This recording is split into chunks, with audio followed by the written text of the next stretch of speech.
இவங்களுடைய பேர் தான் சந்தியா. இவங்களுடைய கணவர் பேர் வந்துட்டு சங்கர். இவங்களுக்கு திருமணம் முடிஞ்சு கிட்டத்தட்ட 8 வருடங்கள் ஆகுது. இவங்களுக்கு குழந்தைங்கன்னு பார்த்தீங்கன்னா, ஒரே ஒரு பையன் இருக்கிறதா சொல்லியிருக்காங்க. இவங்க வந்துட்டு சொந்தமா ஒரு மளிகை கடவும் வச்சிருக்காங்க. எங்களுடைய கணவர் வந்துட்டு ஒரு தனியார் கம்பெனிக்கு வந்து கோயம்புத்தூருக்கு வேலைக்கும் போயிடுவாங்க. இவங்க வந்து இப்ப தனிமையில இருக்கன்றதால, இப்ப கடைய பார்த்துக்கிட்டு வீட்டோட தான் இருப்பாங்க. இவங்க பையன பார்த்துக்கிட்டு. அப்படி இருக்கும்போது இந்த நம்ம சந்தியாவோட சொந்த சித்தப்பா பையன் தான் பிரேமு. அவன்ட்ட தான் எதுவும் வேணும்னாலும் கேட்பாங்க. நம்ம சந்தியா வந்துட்டு எதுவும் ஹெல்ப் பண்ணாலும் அத வாங்கிட்டு வா, இத வாங்கிட்டு வான்னு சொல்லி நம்ம சித்தப்பா பையன்ட்ட தான் சொல்லியும் கேட்பாங்க. நம்ம கணவர் இல்லாத நேரத்தில இவன்ட்ட தான் எதுவும் வேணுனாலும் கேட்கறதும், வாங்கிட்டு வரதுமாவும் இருந்திருக்காங்க. இவங்களுடைய கணவர் வந்துட்டு நம்ம சங்கர் வந்துட்டு மாசத்துல 1 மாசத்துக்கு 1 டைமு, 2 மாசத்துக்கு 1 டைம் தான் நம்ம வந்து சந்தியாவும் பார்க்கறதுக்கும் வருவாங்க. சந்தியா பார்த்துட்டு குழந்தைங்கள பார்த்துட்டு போலான்ட்டு வருவாங்க. அப்படி வரும்போது தான் இவங்க வந்துட்டு நம்ம பிரேம் இருந்துட்டு, "என்ன நம்ப சித்தப்பா வந்தா மட்டும் ஒரு முனங்கல் சத்தம் கேட்குது, நம்ப சித்தி வீட்ல" அப்படின்னு சொல்லிட்டு, இப்படியே ஒரு நாள் சவுண்டு மட்டும் கேட்குதுன்ட்டு கேட்டும் போயிடுவாங்க.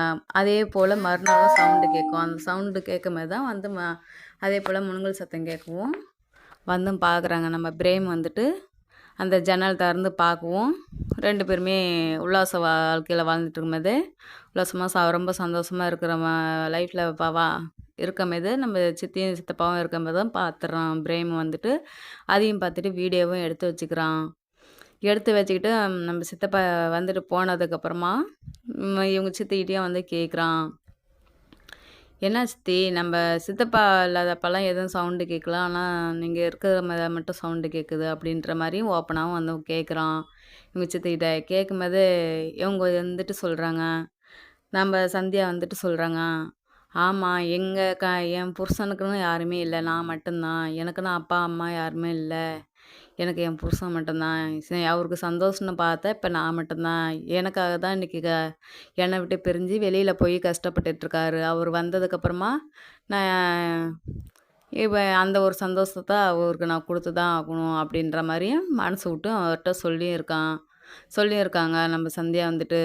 அதுக்கு வந்துட்டு பிரேம் இருந்துட்டு, இவ்வளோ ஏக்கத்த வச்சுட்டு எப்படி சித்தி இருந்தீங்க?" அப்படின்னு சொல்லிட்டு, "என்ன பண்றது? உங்க சித்து என்னதான் பிரிஞ்சிருந்தாலும், உங்க சித்தப்பாக்கு நான் உண்மையா இருக்கணும்னு நான் நினைக்கிறேன். உங்க சித்தப்பாவும் சரி, எவ்வளோ நாள் ஆனாலும் எனக்கு உண்மையா தான் இருப்பாரு." அப்படின்ற மாரி, அவங்க சந்தோஷத்த நான் இப்படி தான் வெளிப்படுத்திக்கணும் அப்படின்ற மாரியும் அவங்கள்ட்டயும் மனம் விட்டும் பேசுறாங்க நம்ம சந்தியா.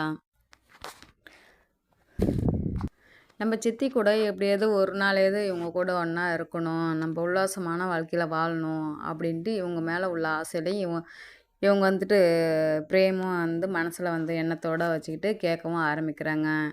"நீ இந்த ஒரு எண்ணத்தோட பழகுறியா?" அப்படின்ட்டு நம்ம சந்தியாவும் வந்து கேட்குறாங்க. "அ இல்ல சித்தி. நீங்க சித்தின்ற உறவ தாண்டி எனக்கு ஆனா உங்கள ரொம்ப பிடிக்கும். உங்க கூட நான் ஒரு நாளாச்சும் வாழணும் அப்படிங்கிற ஏக்கமும் எனக்கு நெறைய நாள் இருந்திருக்கு." அப்படின்ட்டு நம்ம பிரேம் வந்துட்டு சந்தியாட்ட மனசு விட்டு சொல்லியிருக்கான்.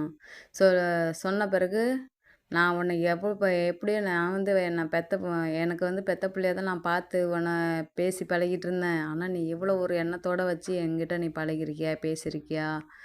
இரு நான் உங்க சித்தப்பாவுக்கு கால் பண்ணி சொல்றேன்."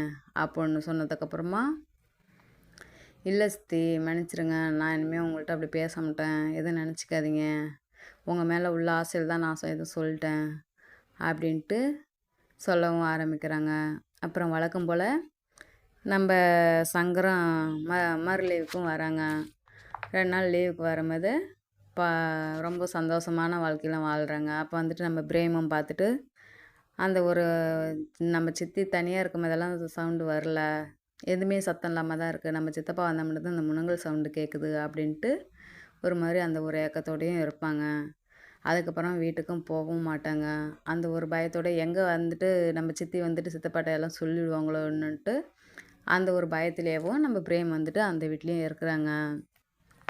இவங்க வந்துட்டு சந்தியா வந்துட்டு அவங்க கணவர் கூட வந்துட்டு ரொம்பவும் அந்யோன்யமா இரவு பகலுன்னு பார்க்காத ரொம்பவும் சந்தோஷமான உல்லாச வாழ்க்கையில நல்லாவே சேர்ந்துருந்து வாழ்ந்துட்டுருக்காங்க.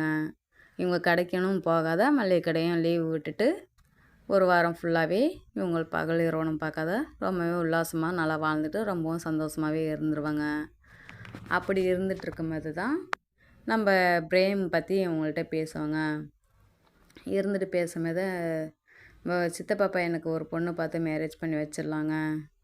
அவனும் ஒரு வயசு பையன் வீட்டில் எத்தனை நாளைக்கு வச்சிருக்குது அப்படின்னு சொல்லிட்டு பொண்ணும் பார்க்க ஆரம்பிப்பாங்க. அப்படி பொண்ணு பார்க்கும்போது நல்ல ஒரு பொண்ணாக பார்த்து திருமணம் பண்ணி வைப்பாங்க. திருமணம் பண்ணி வச்சதுக்கப்புறமா அவங்களும் ஒரு உல்லாசமான வாழ்க்கையில் நல்ல சந்தோஷமான வாழ்க்கையில் தான் வாழவும் ஆரம்பிப்பாங்க. நம்ம சித்திக்கிட்ட வந்து இவங்க பிரேம் வந்துட்டு மனசு ரீதியாக அணை விட்டு பேசவும் ஆரம்பிப்பாங்க. இன்னைக்கு தான் நான் உங்கள் மேலே ஆசைப்பட்டேன் தான் சித்தி. ஏன்னா உங்களை பார்த்துமே எனக்கு ரொம்ப பிடிச்சிருந்துச்சி. சித்திங்கிற ஒரு உறவை தாண்டி உங்களை பார்த்து எனக்கு ரொம்ப பிடிச்சிருந்துச்சி. ஆனால் உங்களை மாதிரியே ஒரு பொண்ணை பார்த்து எனக்கு மேரேஜ் பண்ணி வச்சிட்டிங்க அப்படின்ட்டு ரொம்ப தேங்க்ஸ்ன்னு சொல்லிவிட்டு இவங்க வாழ்க்கையில் நல்ல உல்லாச வாழ்க்கையில் ஆரம்பிச்சிடுறாங்க. நல்ல ஒரு சந்தோஷமான வாழ்க்கையில் இவங்களும் வாழவும் ஆரம்பிச்சிடுறாங்க.